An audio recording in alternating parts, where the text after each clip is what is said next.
સુરતના ઉધના વિસ્તારમાં ગત 19મીએ પ્લાસ્ટિકના દાણા બનાવતી ફેક્ટરીમાં લાગેલી આગ મામલે ફેક્ટરી માલિક સહિત બેની પોલીસે બેદરકારી બદલ ધરપકડ કરી છે।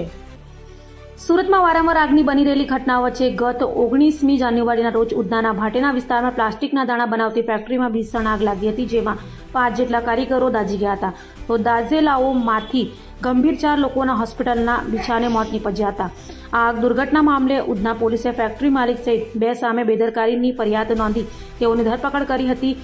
જે અંગે ઉધના પીઆઈએ વધુ માહિતી આપી હતી। ઉધના પોલીસ સ્ટેશન વિસ્તારમાં ગઈ તારીખ 19/1/2026ના રોજ ભાટેના વિસ્તારમાં પ્લાસ્ટિકના કારખાનામાં આગ અકસ્માત થયેલ, જેની અંદર 5 લોકો દાઝી ગયેલા અને તાત્કાલિક સ્થળ ઉપર ફાયર અને પોલીસની ટીમો પહોંચી ગયેલી અને જે ભોગ બનનાર છે એ લોકોને હોસ્પિટલાઇઝ કરવામાં આવેલા અને પોલીસે તપાસ ચાલુ કરેલી। તો તપાસ દરમિયાન પોલીસને જણાઈ આવેલું છે કે આ જે કારખાનું ચાલતું હતું પ્લાસ્ટિક બનાવવાનું, એમાં એના જે ફાયરની એનઓસી નહોતી અને બીજા બી જે લાયસન્સ મેળવવા જોઈએ એ મેળવ્યા વગર આ સમગ્ર કારખાનું ચાલતું હતું, જેમાં કારખાના ધારકો જે છે એમના વિરુદ્ધમાં